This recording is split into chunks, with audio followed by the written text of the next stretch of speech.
So I'm going to start with the brief recall of Gauss's law. It is so important.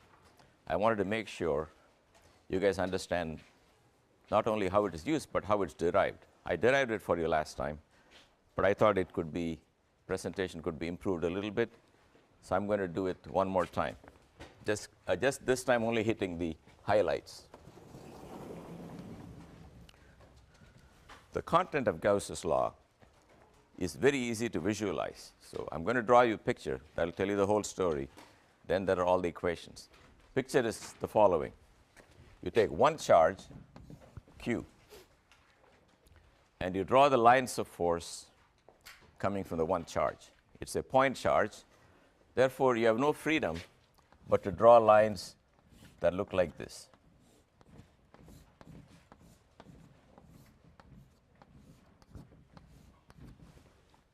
Now, how many lines you draw is a matter of convention. You can draw 8 or 12, whatever it is, but you got to agree that the number per coulomb should be fixed. So we'll pick some number. So I'm going to pick for whatever charge is here, these lines. You cannot have a distribution of lines in which it's suddenly more dense in just this direction, for example. That's not allowed because if I take this point charge and I rotate it, it looks the same. But if I took the line distribution with more dense here than other places, if I rotate it, it looks different. So if the cause of the field lines looks the same after rotation, the effect, which is the field lines, should not change. So you can only have a distribution of lines which respects the symmetry of the source or the cause of the field lines. You understand that? It cannot be biased one way or the other, whereas this distribution, if you turn it around, looks exactly the same. So we draw those lines, and the content of Gauss's law is really the following. We are going to count the lines crossing a sphere S, and we're going to count the lines crossing some generic surface S prime. Now you can see at a glance, without doing any calculations, that the following is true. Lines crossing S equals lines crossing S prime.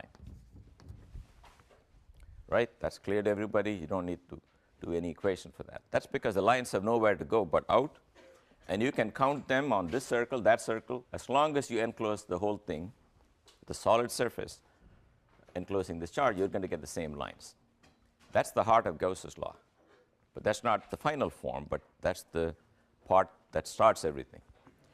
Now I'm going to calculate the left-hand side, and I'm going to calculate the right-hand side. I'm going to equate them.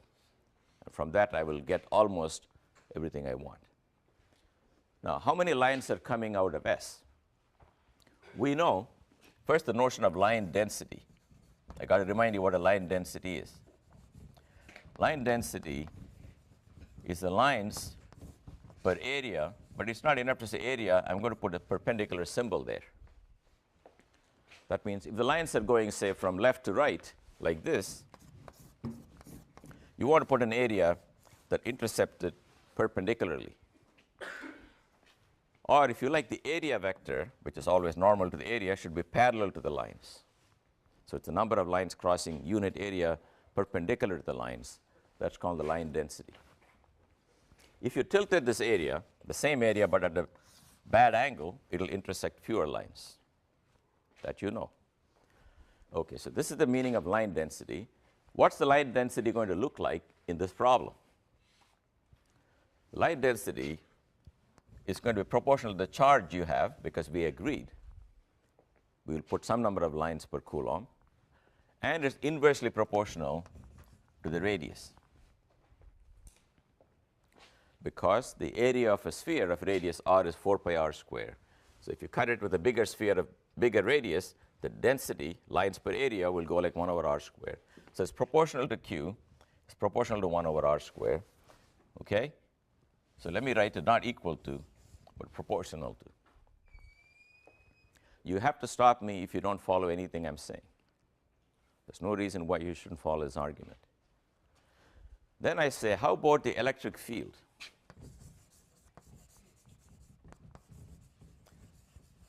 The strength of the electric field, not the direction, the electric field E at radius r is also proportional to Q and also proportional to 1 over r squared.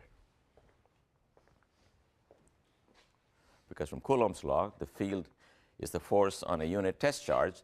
It is Q1 times Q2. Q2 is 1 because the test charge is 1, and it's Q over 4 pi epsilon 0 r squared. Forget the 4 pi. It's proportional to Q over r squared. From this, we may conclude that the line density is proportional to the electric field because they are both proportional to Q over r squared. Therefore, we can say line density is equal to some constant C times the electric field in magnitude. Direction of the lines is along E, but the magnitude, do you understand that? This guy is proportional to this. This may have some proportionality constant, this may have another one, but nothing changes the fact that this expression is proportional to that one. The constant will depend on details. Let me just call it some number C. C is up to you. It really depends on how many lines you want to drop per Coulomb. I made a particular choice last time, 1 over epsilon 0 lines per Coulomb, but you don't have to make that to prove the law. So this time, I'm just assuming the lines is proportional to charge, but you pick your own proportionality constant. So I've got this line density is proportional to electric field. Now I'm going to go back, and I'm going to calculate the left-hand side. Now let's give this equation a number, equation number 1.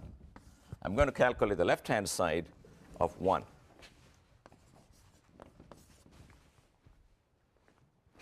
Left-hand side of 1 is the number of lines crossing the sphere S.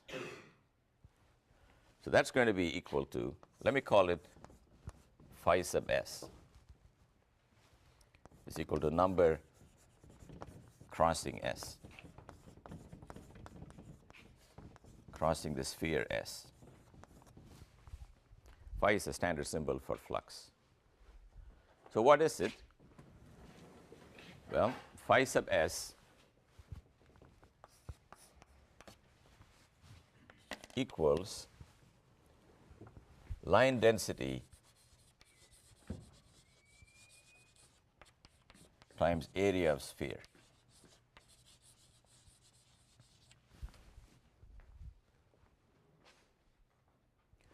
Because on a sphere, the lines are uniform in density, so the total number crossing the sphere is the line density times area of the sphere. But the line density is a constant times the electric field at radius r, if you like, times area of a sphere, which is 4 pi r squared. That's the lines crossing the inner surface, which is the sphere of radius r. Now, phi sub S prime is lines crossing S prime. Now, you've got to be a little careful when you find the lines crossing S prime. You understand why that's more difficult? What are the two complications in finding the lines crossing S prime compared to this one, which I did in 1 second? Any idea? Yes? Normals are all parallel to the field lines? Which is not parallel? The normal to the surface isn't parallel. Okay, the surface is not, surface vector at each point is not parallel to the electric field. For example, if you got a crazy surface like this, I'll try to replicate that surface, but I don't remember what I drew, some weird object like this, then the electric field point this way, but the normal to the surface will point that way. See, E points that way, tiny area there, which I'm calling vector dA, points in a different direction. So each region has a different direction. Secondly, the strength of the field itself is varying on the surface. Unlike on a sphere where everything is at same distance r, some are further, some are closer. But it is still true that if you want the number of lines crossing a path, if you pick a little area here, if you want to know how many lines cross that, you take the normal to the area, call it a vector dA, and you multiply by line density. Therefore, this is equal to the integral of the electric field at some point r dot product with the tiny area which is there. At each region, you got to draw a different dA. So you take the surface, you chop it up into tiny little tiles. Each tile is small enough to be considered a plane. Then the area vector is perpendicular to the plane, outward from the surface, and of magnitude equal to the numerical area of the plane. So the lines crossing every tiny little square on that big surface is the number of lines per unit area times the area times the cosine of the angle which you need, because the area vector may not be parallel to the flow. I've explained many times why if the flow vector and the area vector are not parallel, you've got to put in a cos theta. That's what comes in to this dot product. And we write a symbol like this to tell you not only is it a double integral, meaning integral over a two-dimensional region, but it's over a closed two-dimensional region. That symbol is to remind you. So now, phi sub s equal to phi sub s prime is what I'm going to write. So I'm going to write, oh, I made one mistake. Can anybody see one thing missing in this equation here? This equation is not correct. To find the lines crossing x prime, I took E times dA. It's a constant C, because the line density is not simply the electric field, it's the constant. So I forgot the constant, but I knew that I would need it, because when I now equate phi sub s to phi sub s prime, I get constant times the electric field at r times 4 pi r squared is equal to constant times the surface integral of E dot dA on some surface S prime. But ER times 4 pi r squared is C times Q over epsilon 0, because E is Q over 4 pi epsilon 0 r squared. You see that? This much you should know. I'm not going to write the details. So that is equal to C times surface integral of E dot dA.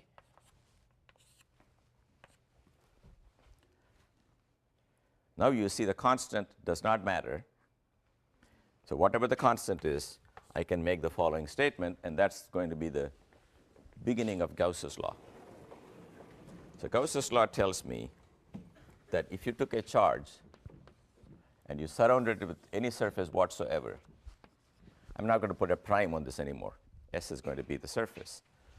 Then the surface integral of the electric field due to that charge over a surface is equal to the charge that is sitting inside divided by epsilon 0. And it does not depend on the details of the surface.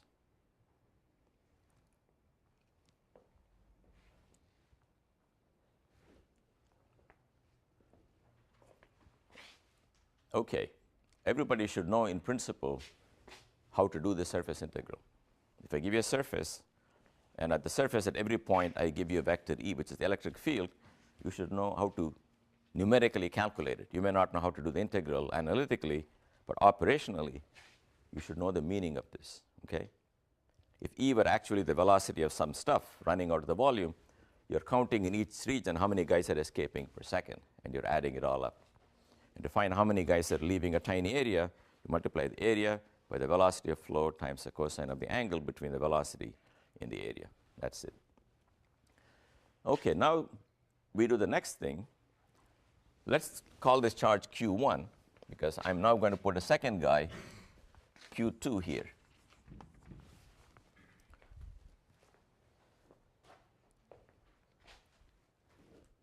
If you now think in terms of lines of force, you're going to get into a big mess, because the lines of force due to two charges is a complicated thing. You remember drawing some pictures. But now here's the beauty. Forget the lines of force completely. Not interested. I'm interested in the electric field. Focus on the electric field, for which there's a very simple rule. The electric field due to two charges, 1 and 2, is the electric field due to 1 plus the electric field due to 2. That's the great principle of superposition. Therefore, on the left-hand side, you might say, if both charges are inside, the surface integral of E1 comma 2, meaning when both are present, is equal to surface integral of E1 dot dA plus surface integral of E2 dot dA, because E12 is E1 plus E2. But the first guy is Q1 over epsilon 0, second is Q2 over epsilon 0. Once you can do two charges, you can do any number of charges. And now we write Gauss's law almost in its final form.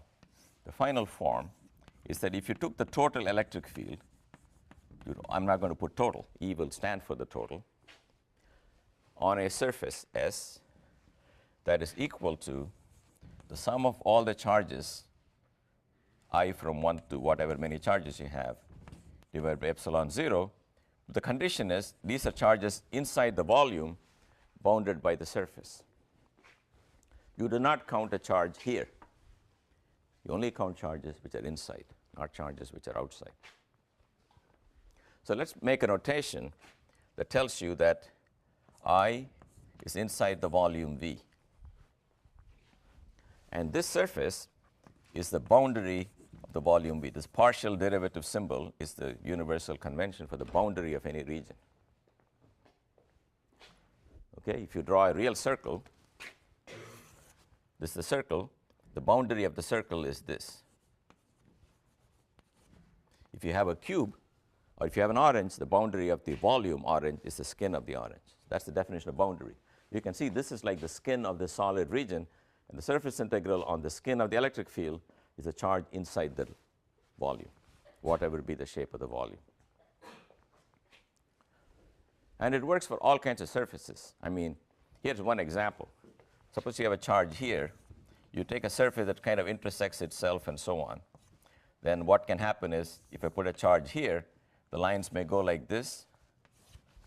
It doesn't matter, because over this, when it switches back on itself, some lines leave, some lines enter, and some lines leave again. So it might as well be that surface, because the double entering and leaving doesn't matter. So the rule is, if Q is inside, it contributes to the surface integral. If Q is outside, it doesn't. The last variation is, what if Q is not made up of a discrete set of charges, which you can say one is here, one is there, but it's some continuous blob, some lump of charge, where the charge density, so then we say, suppose Q is continuous. You got to realize in real life, it's never continuous. Real charges are made up of electrons and protons. They are discrete. But if your eye is not looking at it in great detail, the charge can appear to be continuous. For example, if you take a glass of water, the water is really made up of point molecules, water molecules. But to your eye, it looks like a continuous medium. So for certain purposes, we can replace a discrete distribution by a continuous one. For a continuous distribution, what you have to tell me is the following. This is space, x, y, and z. Here's the point. I take a tiny cube whose sides are dx, dy, and dz. And rho of x, y, and z times dx, dy, dz is equal to charge in that little cube. In other words, like the usual density, which is mass per unit volume, rho is the charge per unit volume.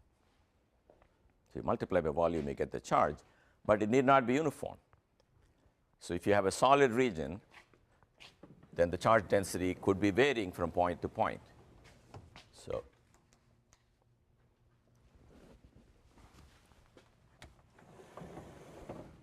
let's keep it here. In that case, you will write the surface integral of E dot dA over a surface that binds a volume V will be 1 over epsilon 0 times the volume integral of rho of x, y, z, dx, dy, dz. This is the final form of Gauss's law.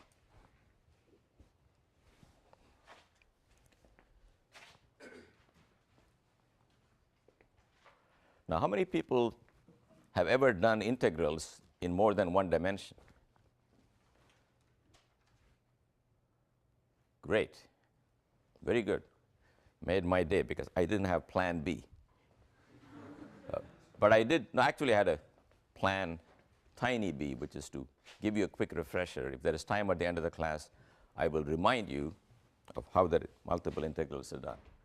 But right now, I'm going to show you the efficacy of this law, and that doesn't require doing complicated integrals. All the integrals will be so trivial, you can just read them off. So when we have time, we'll do the question of how to do these integrals. But I'm assuming this symbol means something to you. In words, it means all the charge inside. It's obtained by taking the volume, dividing into tiny regions, multiplying each volume, tiny volume, by the density to get the charge there, and summing over all the volumes inside the big volume V. That's a charge. So Gauss's law still says the surface integral of E is the charge inside over epsilon 0. All right, so this is the great law. And now we are going to get some mileage out of it to solve certain problems which normally would be very difficult. The first problem, I think I probably did that last time, but it's worth going over, is what is the electric field of a uniform density of charge? Suppose that's a charge Q, and that's a sphere of radius r,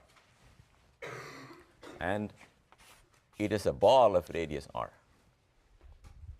You take all the charges and you pile them on top of each other. They don't like it, but you glue them or do whatever you have to do. You got a ball of charge Q. You want the field due to that. It's the same problem Newton had with gravity. The Earth is a solid ball. It's got mass everywhere. And you may like to find the force on an apple. And it's not so evident that the force of the Earth on the apple is as if the entire mass of the Earth were at the center. You have to prove that. You have to prove that by dividing the Earth into little pieces and finding the gravitational force of every little piece on the apple and adding all those vectors up. And when you do all the hard work, you will find, in fact, that is true. But it took Newton several years to prove that, even though he was pretty certain that was true.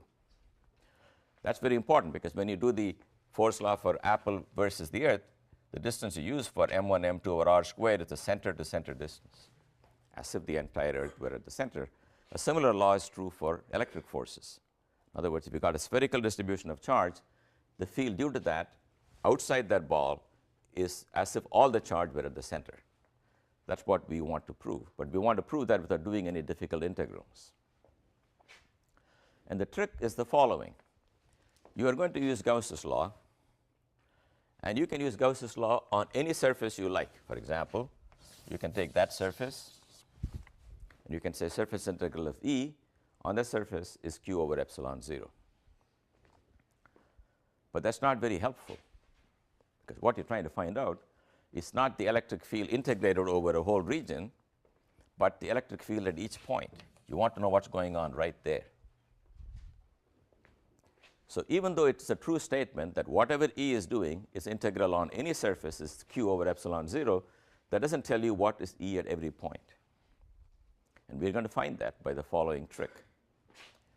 The trick is to first decide this surface S, by the way, is called a Gaussian surface.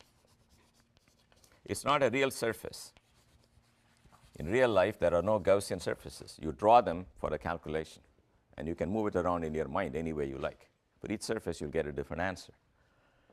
We'll pick a Gaussian surface equal to a sphere of radius r.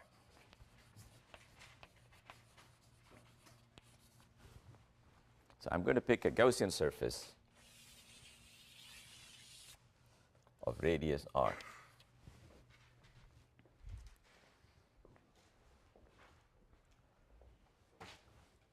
I'm going to argue two things, and you have to follow the reasoning, because all the work is in the argument. You don't do any integrals, but you do some serious arguing. The arguing says, here's a ball, positive charge, it's going to repel a test charge. Which way is the repulsion going to be at this point? It has to be radially away from the center. That's your argument. At each point, the repulsion has to be away from the center. In other words, the electric field has to have this distribution.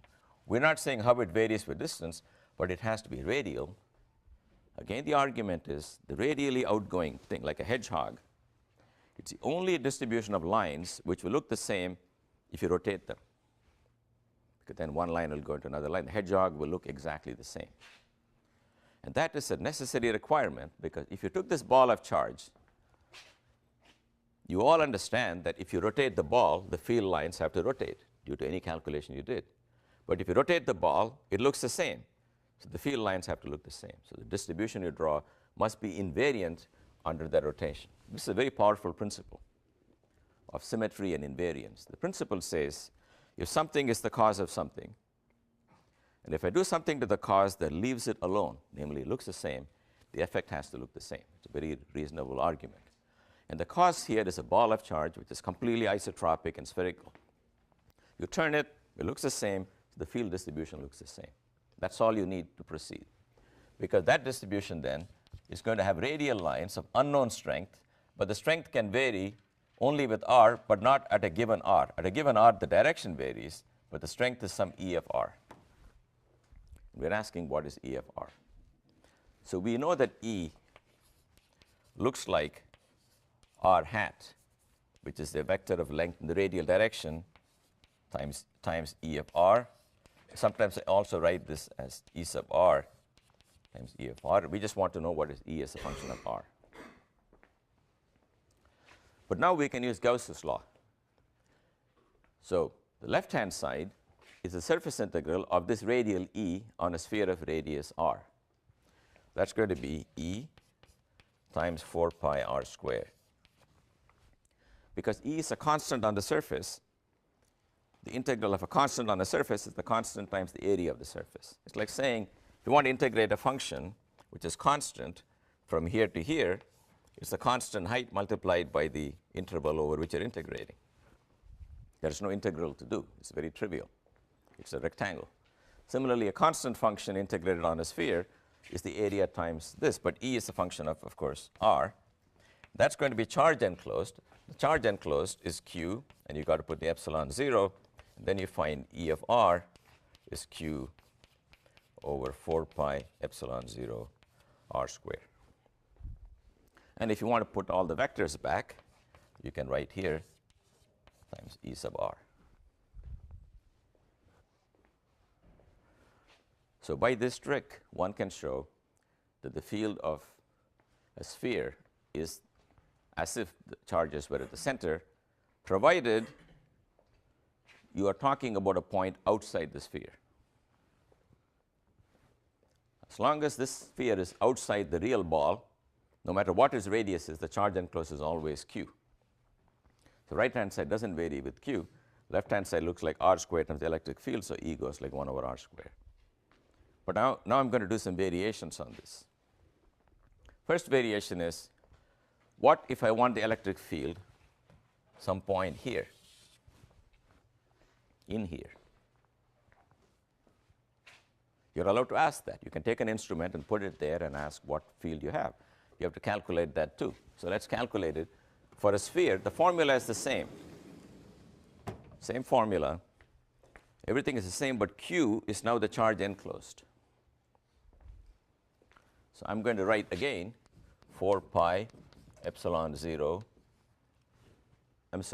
4 pi r squared times E of r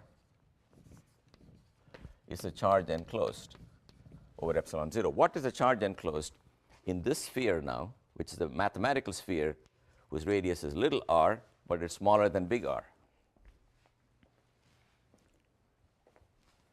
Can you make a guess?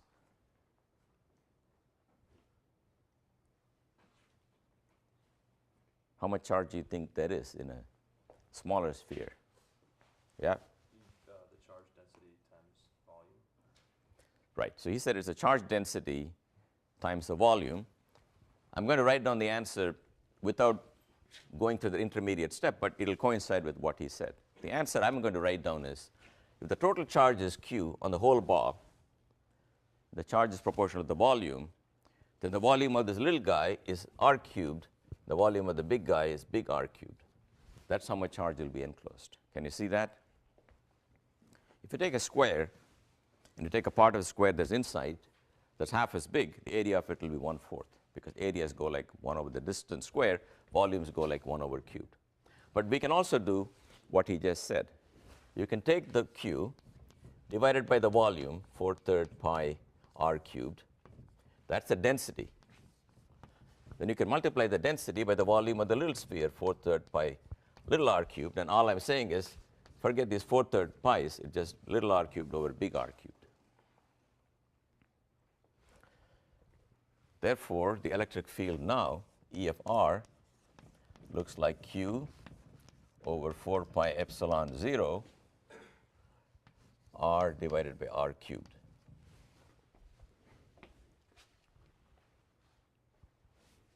This is for R less than R. It is equal to Q over 4 pi epsilon 0 1 over R square for R bigger than R.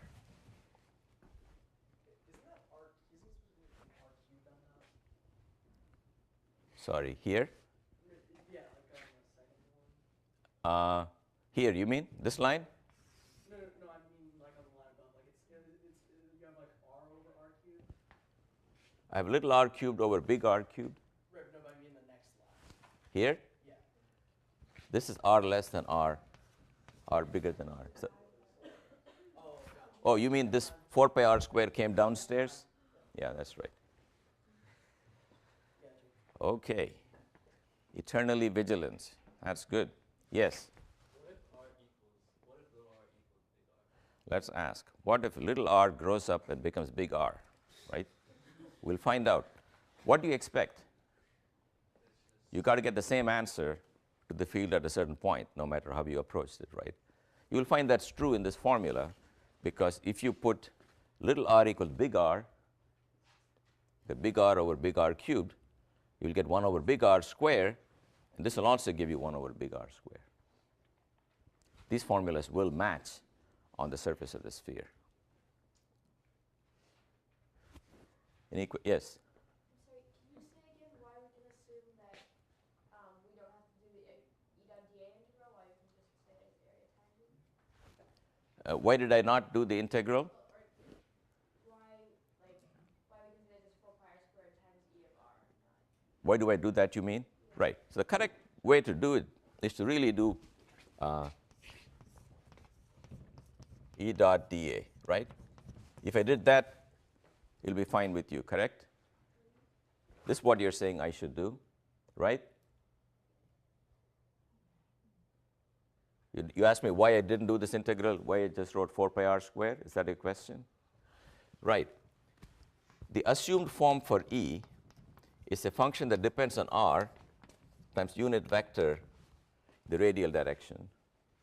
And since I surrounded it with a sphere, the tiny area vector is also E sub R times the value of the tiny area. In other words, dA and E are both parallel if the surface is a sphere, right? So when you take the dot product, this will just become E of R times dA times cosine of 0, which you don't care about. That's the first thing. You still have to integrate over the sphere, but E of R is a constant on the sphere because it depends only on R. So throughout the whole sphere, if it's a constant, it's like number 19, you just pull it out, then you get E of R times integral dA, and that is my 4 pi r squared. So in general, you have to do an integral, but if you're lucky and the integrand is a constant, then the integral is trivial. So for a charge at the center or a spherical ball, and if you went to a sphere, then the integrand is a constant. Okay, so this is what you get. If you draw a picture of this, it looks like this. Electric field as a function of R will grow with R, then it will decline as 1 over R squared. And here is little r equals big R. Yep. What if it were hollow and all the charge on the outside? We'll come to that. Yes. Why can we ignore the charge that's outside the small sphere? Why don't we count it? Did you explain that already? Yeah, well, it's a very interesting point, right? Suppose you make a hole in the earth, or if you go deep into the earth, we said if you're outside the earth, the entire ball is pulling you in. But the claim I'm making is if you're inside the earth, if you're here, only the ball underneath your feet is pulling you, but not these guys, right? That's the question. Why don't they exert a force, right? Well, Gauss's law says no, but we can try to verify that explicitly.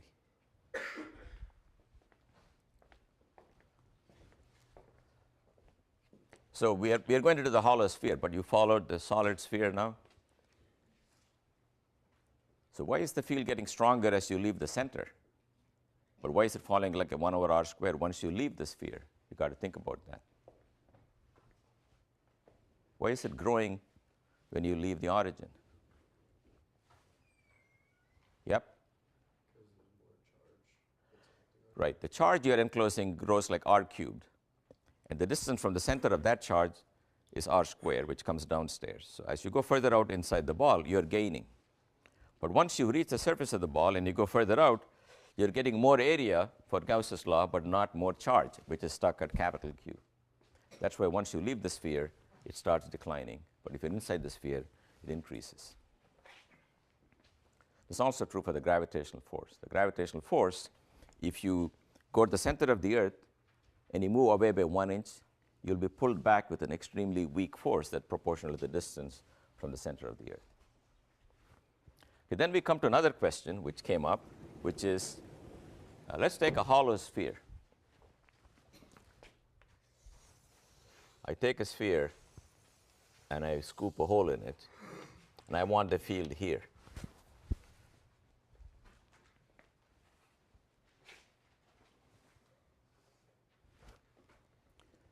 Okay, so if you want the field here, you take a Gauss's law for a circle like that, or a sphere like that, and you'll get E times 4 pi r squared is equal to 1 over epsilon 0 times what?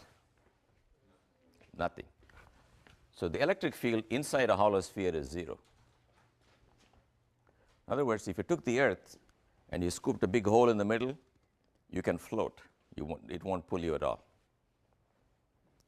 So inside a hollow sphere, there is no electric field. Even though there's charge everywhere, there's no electric field. We can understand that in some cases, and other cases require a little more thought. So let me first show you that for a very, very thin shell, why that happens. Once it's true for a very, very thin shell, and it doesn't do anything, you can put one shell inside another and make it as thick as you like, because 0 is going to be the contribution from each guy. So let me take a very thin shell. Here's a very thin shell. So remember, this is not a ball. This is a shell whose thickness is the thickness of the chalk here. I think you will agree that at the center of the sphere, the force has to be 0. You agree with that? Because which way should it go? For every guy pushing, say, from here in that direction, there's another one from there pushing in this direction. They all cancel. It's very clear that at the center, you don't feel a force. But what is truly amazing is that even when you're off center, you don't feel a force. So I'm going to give you the argument for that one. Argument for that, namely, I'm once again going to pair off canceling charges, okay? I'm going to cancel one thing against another thing. When you were at the center, you cancel a little charge here with a little charge here, right? When you're here, here's what you do. Take a cone like that. It is not 2 lines, it's the 3-dimensional cone, but I'm able to show you only a slice right down the middle. You understand? This is really a cone that will cut the sphere there, it'll cut the sphere there. Take all these guys. They have a certain charge, which is some charge density, which is uniform, times the area of this thing, divided by the square of the distance r1.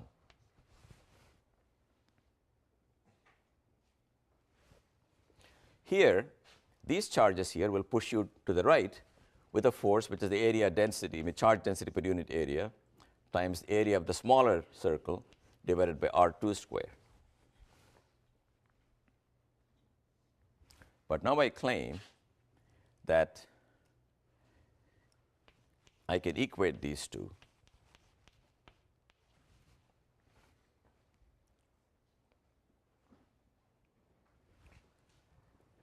I can equate these two if this area vector and this area vector were radially outwards, and this is actually a true statement. This area is proportional to r1 squared, this area is proportional to r2 squared, therefore they will cancel.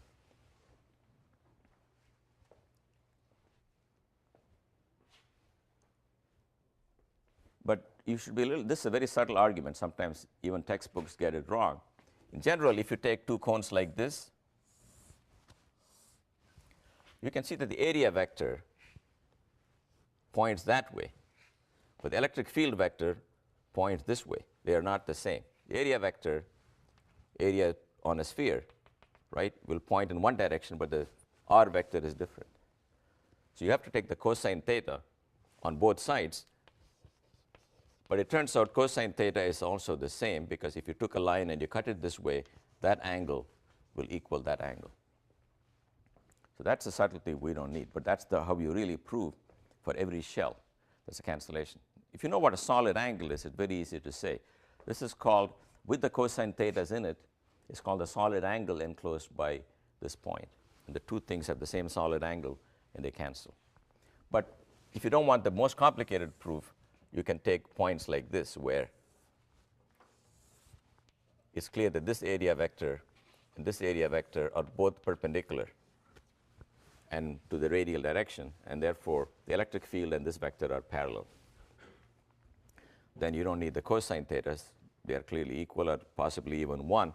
Then a over r squared being the same is the reason it works.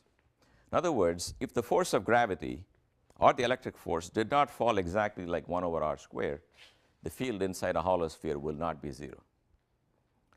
So this is how people tested the 1 over r squared force law in the old days. They went inside a hollow sphere and tried to see if there's any field inside by putting test charges and finding they don't respond. That's the most reliable way to prove 0 field. Yes? No, can you explain again why the a over r squareds are equal? Well, you can see that if you took a cone and if you just did similar triangles, you can see that this area is growing like that radius square. It's a matter of how areas grow when you scale anything. Take a cone, okay, and you slice it at some point, and slice it even higher. Here's a cone. You slice it there, and you slice it there. And my claim is this area is to that area, that distance squared is to that distance squared. Why is that, right? That's your question. But the area of this cone is something something radius times something something height, right? So you can calculate, if you like, the radius of this circle and the radius of that circle are growing linearly as you go out. If you go distance r here, and you get a radius here, if you go distance r there, you get another radius. Is it clear to you that the radii are proportional to the distance from the center in this cone? Let me draw it again. It's a bad picture. Here's my cone.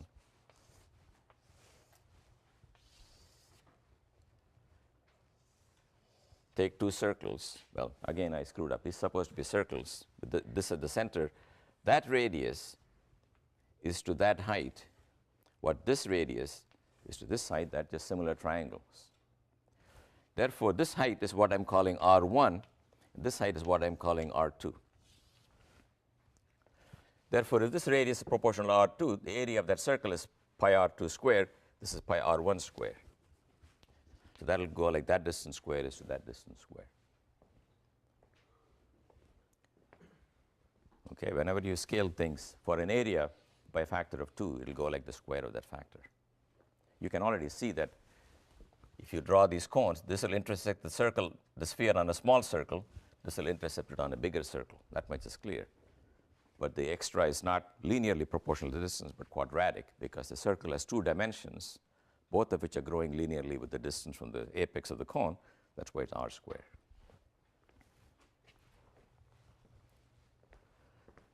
All right, another thing one can calculate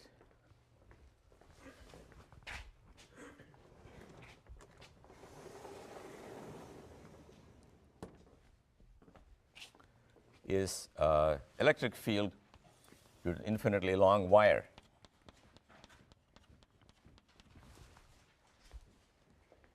It's an infinitely long wire with lambda coulombs per meter.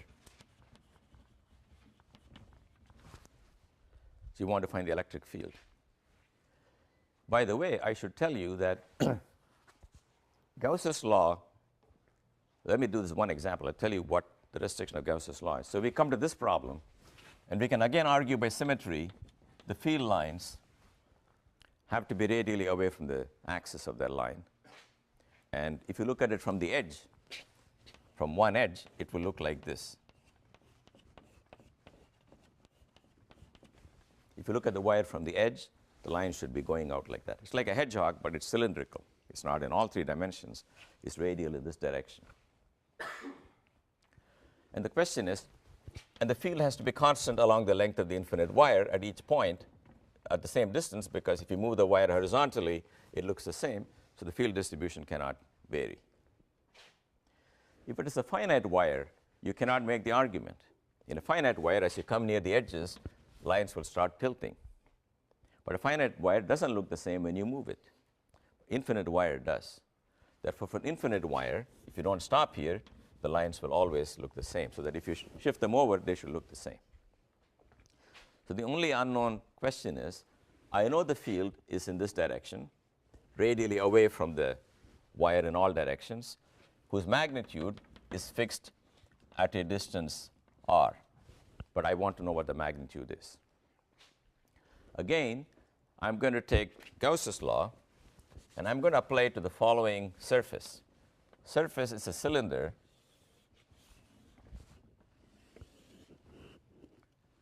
and the cylinder has some length L, and it's got some radius r, and the flat faces of the cylinder are parallel. So if you really want to give the nice picture here, they look like this.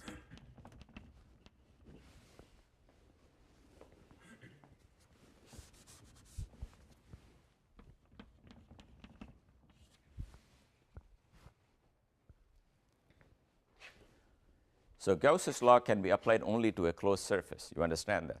You cannot do it for an open surface, because only if you trap the charge completely in all directions will you count every line. If you got holes in your surface, then stuff can escape and you cannot promise anything.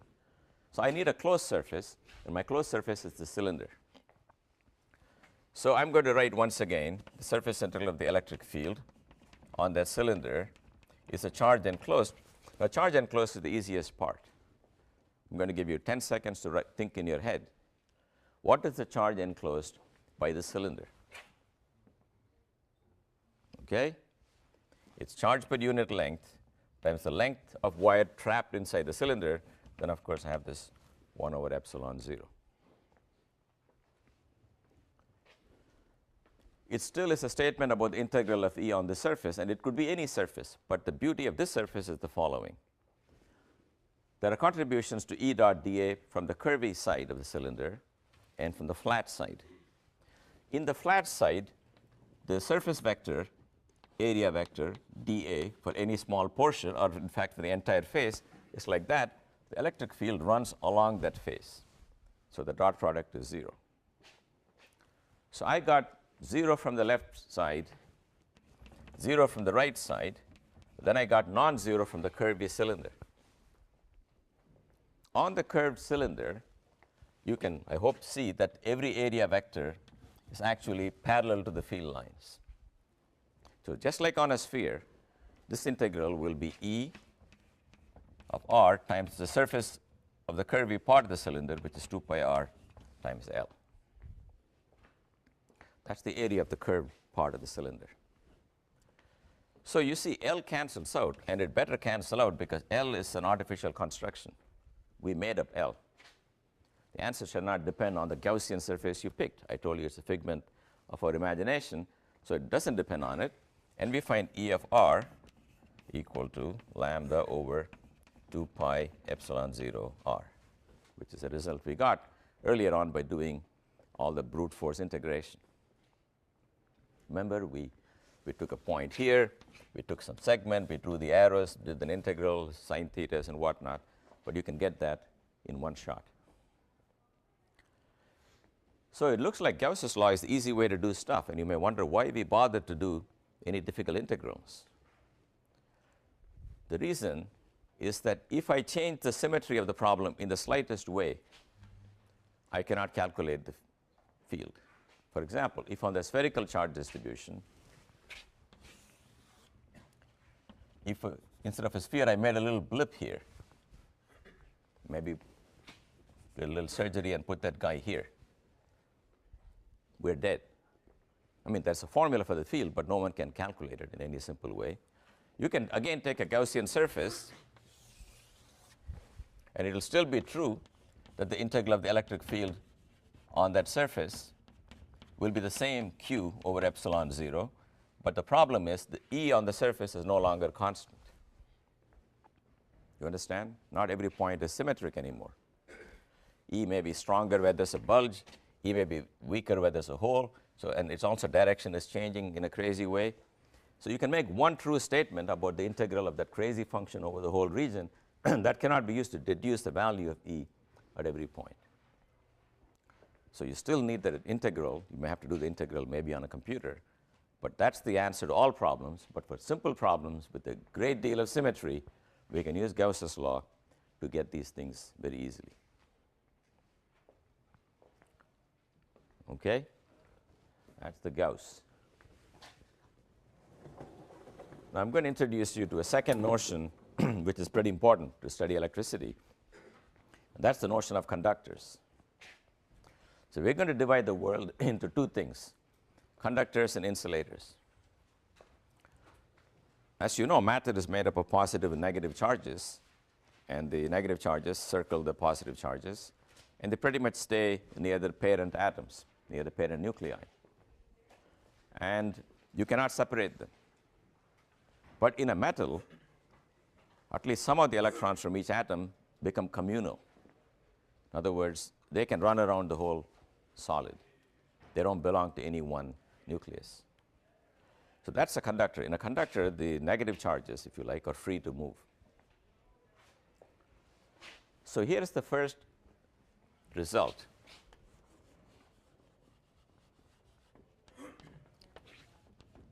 E is equal to 0 inside a conductor.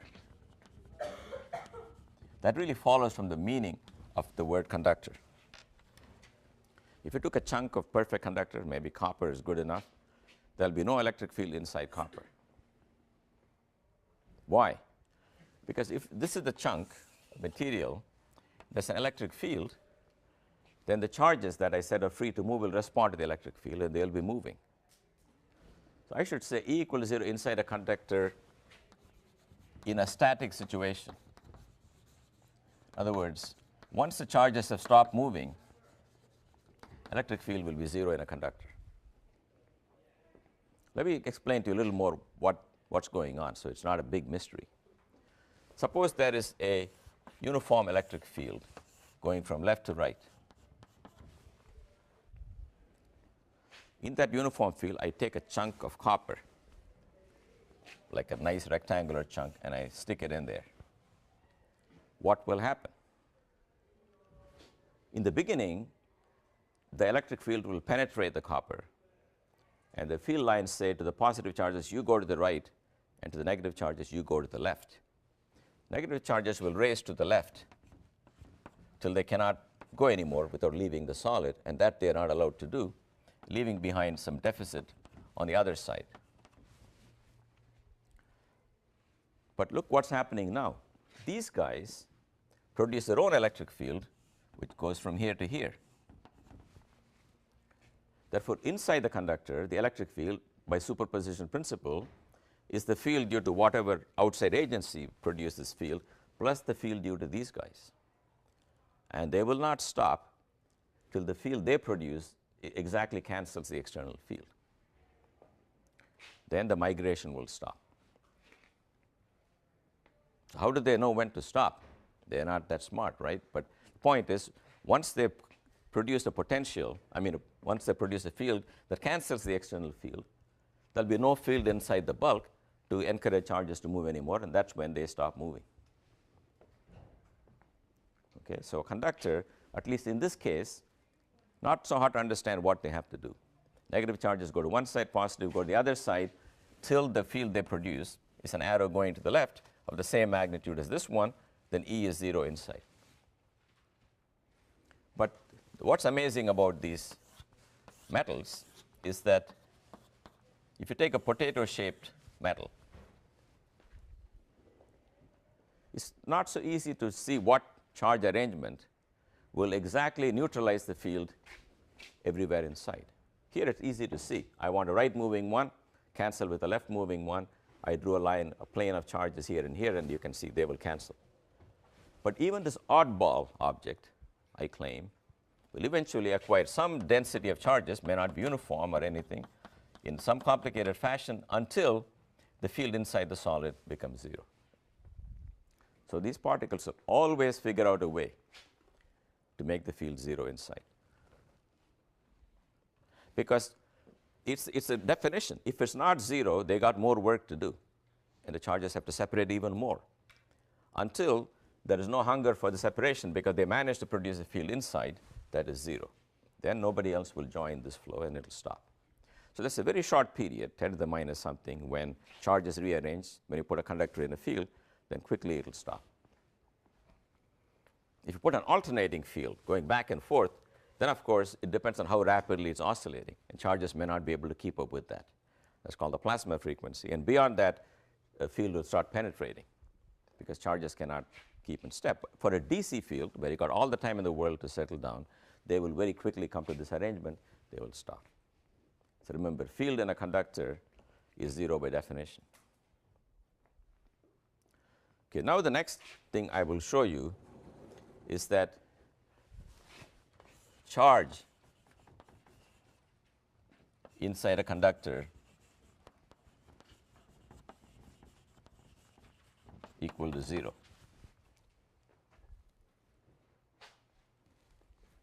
By that I mean the following.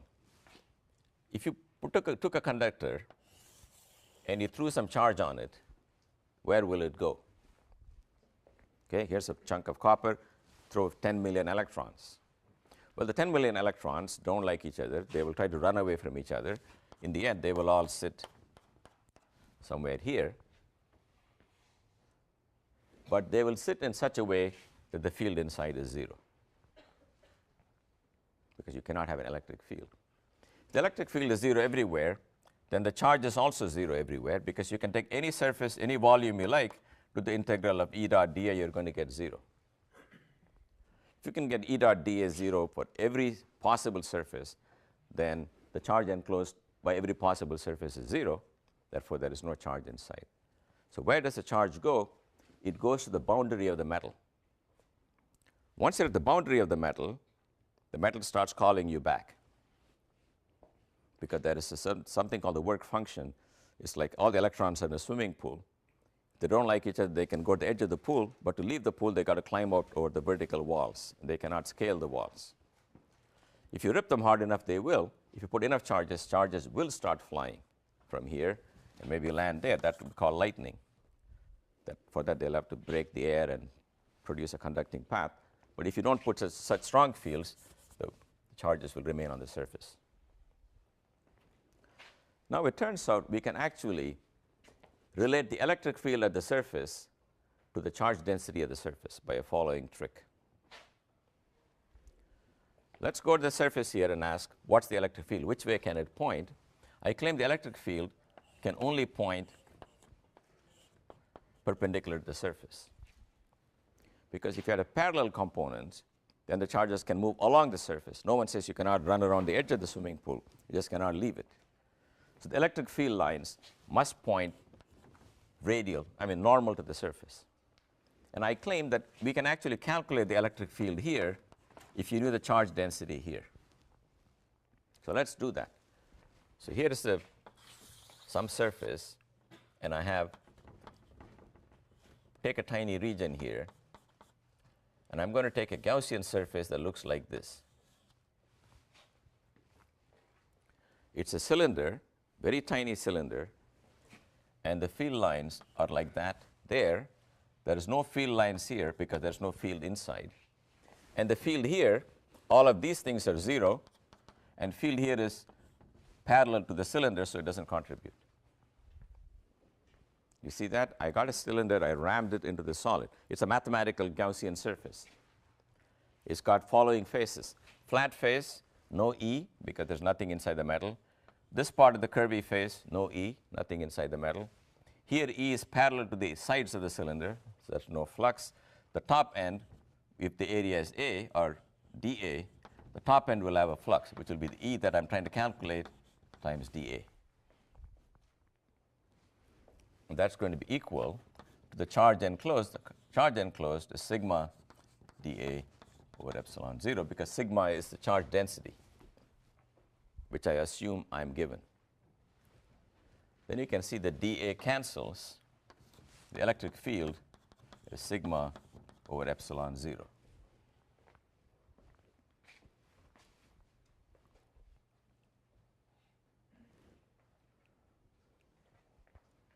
Now let's come. Do you remember ever seeing a formula like this, sigma over anything like this? Yes?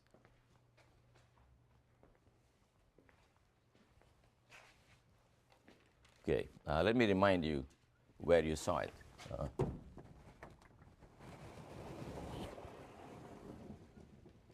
I showed you that if you took an infinite plane of charge density sigma, the electric field was sigma over 2 epsilon 0. And I did that with a long calculation. I took a point there, I took rings, and so on. Now, you don't have to do that. Let's use Gauss's law again to calculate it.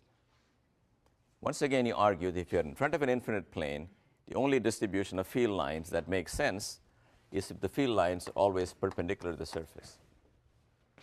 They can get weaker as you go away, but at a given distance from the plane, they should have the same value, because if you slide the plane up and down, it shouldn't matter. So let's take the side view of the plane. Here are your charges. And I'm going to take a Gaussian cylinder that looks like this. The field lines are going like that. They're going like that. There is some charge trapped here. And the area of that guy is some dA.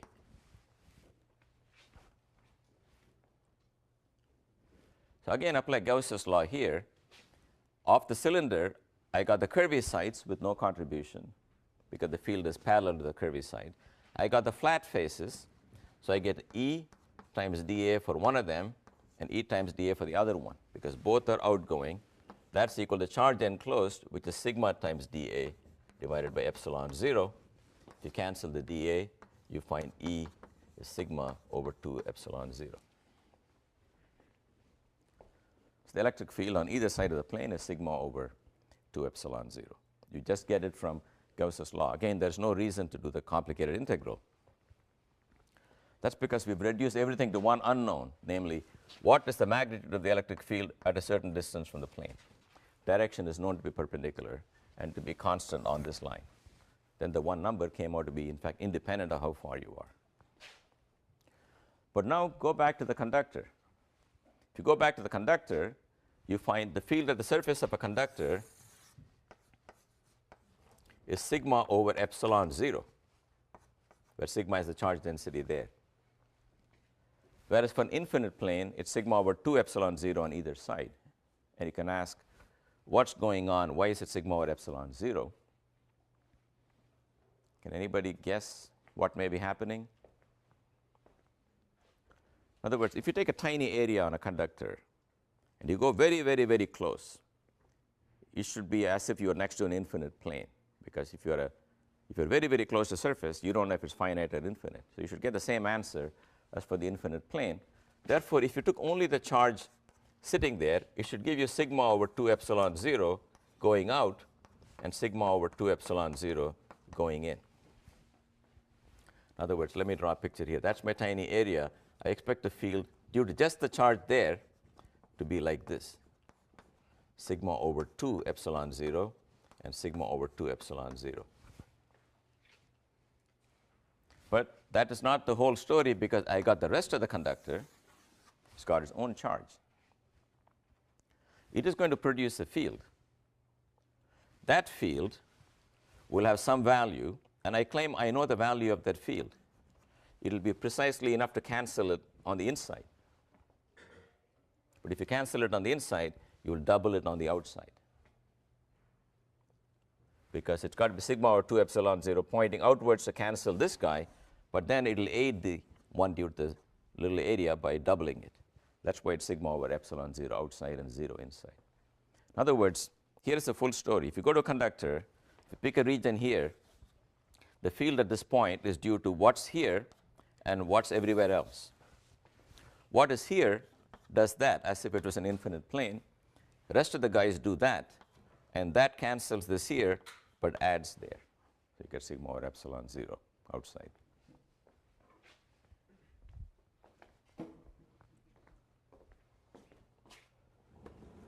Okay, then there are other variations to this theme. So here's a conductor, and I make a hole in it, and I put some charge. You can ask, if I throw some charge on it, where will it sit? Well, some charges will sit here if you put some coulombs. But what will happen on the inner wall? This is a hole. The claim is that there will be no charges here. They'll all be outside, even though you got a hole in the middle. Again, Gauss's law tells you why. If I take a surface like this and do Gauss's law, since the electric field is 0 inside the metal, Q enclosed is 0. So the Q that's enclosed, which is 0, means there may be some positive guys and some negative guys. But there's nothing to stop the positive guys from rushing to meet the negative guys and canceling. They will, for no reason will they just stay on opposite sides of the island. They will just come together. Therefore, there is no stable equilibrium in which the charges will be ever inside a conductor. So if you have a conductor and you put charge on it, it goes to surface even if there are holes inside the conductor. Now, that's a very interesting paradox. I showed you that the field inside a conductor, even if there's a hole, is 0. But let's ask the following question. I take a conductor with a hole in it, and I put a charge Q here. Will you know about it from the outside? You're not allowed to enter it. Will you know from the outside that's a charge inside? Or will it get also shielded? Will there be any flux lines coming out here? Yep. Because? Right. If there were no field lines here, and I do Gauss's law on this surface, if the surface integral of E is 0, Q enclosed is 0, but I know there is some Q inside. So what's going to happen? I want the field lines to be present here and absent here. So what will happen is if you put a plus Q there, the material conductor will separate into minus Qs, where these lines can terminate. And then out here will be some compensating plus charges that will produce the field, that will produce the lines going out. In other words, this is really like a chunk of copper I showed you, where it screens the field by polarizing into negative part in this wall and positive contribution on the outer wall, so that inside there is no field.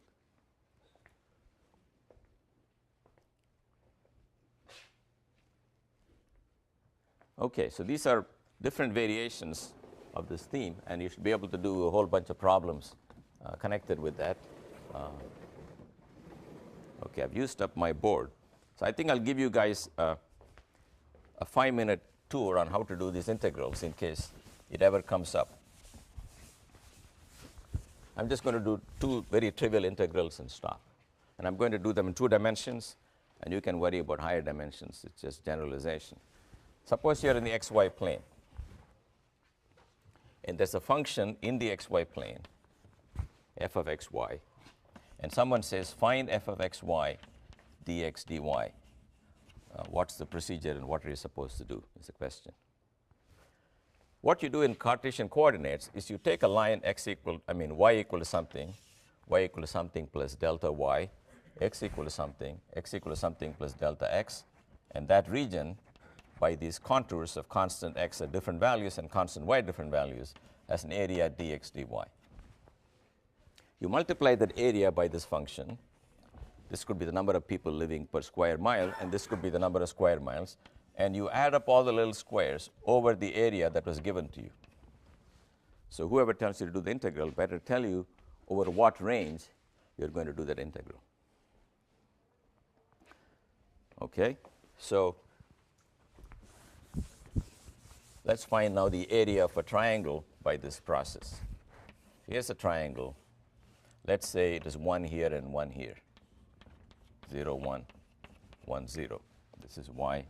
This is x. I want to find the area of the triangle. Yep? Yes. Thank you. That point's 1, 1. You're supposed to take dx dy. You write it like this. There's no function to integrate. I just want 1 times dx dy. So the 1 is implicit. dy, you pick a certain x, and y should go from here to here. The range of y is clearly 1 minus x, because this is the curve x plus y equal to 1. So y goes from 0 to 1 minus x. And for every such choice of x, x goes from 0 to 1. Yep? Isn't the line defined as y equals x? It's going through the origin. Pardon me? Is the line Oh, let me see. No, no, this is not the equation of the line. This height here is equal to 1 minus x. Oh, you think that's wrong? The height of y, isn't it 1 minus x? Oh, it's just x. I'm sorry. Okay. Caught on tape. Very good. All right, so here is x. Goes up to x. And the y integral, you do it as lower limit, upper limit gives you an x, and x goes from 0 to 1. That gives you x squared over 2 from 0 to 1. That gives you 1 over 2. If you had a function of x and y you wanted to integrate, in other words, instead of just the number 1, if you had a function of x and y, the rule is the following. You put the function here and put x equal to fixed value.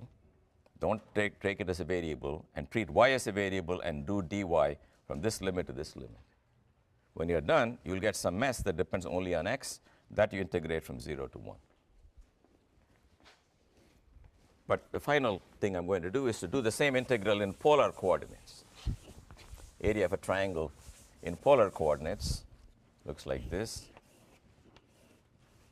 In polar coordinates, as you know, you draw circles of r and r plus dr and lines at theta and theta plus d theta.